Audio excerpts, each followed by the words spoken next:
Hello viewers, இன்னைக்கு நம்ம சேனல்ல நம்ம பார்க்க போகக்கூடிய டாபிக் வந்து private, public and global enterprises. பிரைவேட்னா தனியார், பப்ளிக்னா பொது, குளோபல்னா உலக அளவில். இது எல்லாமே வந்து தனித்தனிப்பட்ட ஓனர்ஷிப் மூலமா இருக்கக்கூடியது. இது வந்து எக்கனாமி பேஸ் பண்ணி அதோட கட்டமைப்புல வந்து ஆப்ரேட் ஆயிட்டு இருக்குது. இதோட மெயின் விஷயமே என்னன்னா ப்ராஃபிட்டை மையமா வச்சு நடக்கக்கூடியது. இது ஒரு இண்டிவிஜுவல் தான் இதை மொத்தம் இது பண்ணா அது வந்து பிரைவேட். இதே வந்து ஒரு கவர்மெண்ட் ஒரு பொது நலனுக்காக வேண்டி வச்சிருந்தா அது வந்து பப்ளிக் என்டர்பிரைசஸ். குளோபல் என்டர்பிரைசஸ்னு சொல்றது எம்என்சிஸ் தான் இதோட கிரேட் எக்ஸாம்பிள். அண்ட் வந்து இது மேசிவ் என்டிட்டிஸ்னா, அதாவது பாரிய நிறுவனம், பெரிய அளவில் இருக்கக்கூடிய நிறுவனமா இருக்கும். 2 இல்ல 2க்கு மேற்பட்ட கண்ட்ரீஸ்ல இதோட ஆப்ரேஷன்ஸ் வந்து இருக்கும்.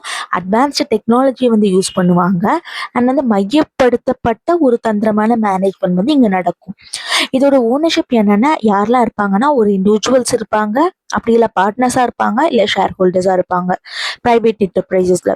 இதோட ஒப்ஜெக்டிவ் என்னன்னா ஒரு ப்ராஃபிட்டை மேக்ஸிமைஸ் பண்றது. எந்த ஒரு கம்பெனியா இருந்தாலும் ப்ராஃபிட் தான் மெயின். அண்ட் ப்ராஃபிட் மோட்டிவ் மட்டுமே பெருசுன்னு சொல்ல முடியாது. அண்ட் அவங்களோட கரெக்ட் டிசிஷன் மேக்கிங் அப்படிங்கிறது இருக்கணும். அது எப்படி இருக்கணும்னா குவிக்காகவும் இருக்கணும், ஃப்ளெக்சிபிளாகவும் இருக்கணும். இதோட எக்ஸாம்பிள் வந்து sole proprietorship, partnership and joint stock companies. Example வந்து ரிலையன்ஸ்.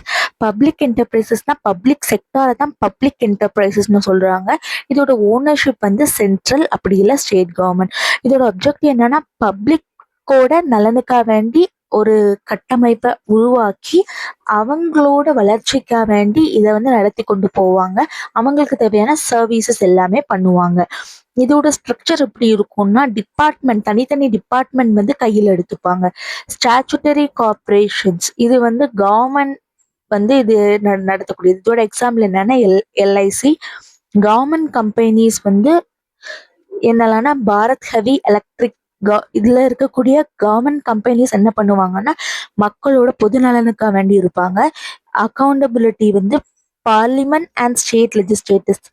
இதுல இருந்து இருக்கக்கூடிய மணி டீலிங்ஸ் எல்லாமே யாரு கண்காணிப்பாங்கன்னா பார்லிமெண்ட், ஸ்டேட் லெஜிஸ்லேட்டர்ஸ் வந்து கண்காணிப்பாங்க.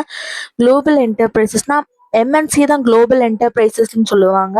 இதோட ஓனர்ஷிப் வந்து public listed, owned by international investors. இது வந்து ஒரு பப்ளிக் லிஸ்டடா இருக்கும் இதோட ஓனர்ஷிப், அதாவது காமனா இருக்கும்.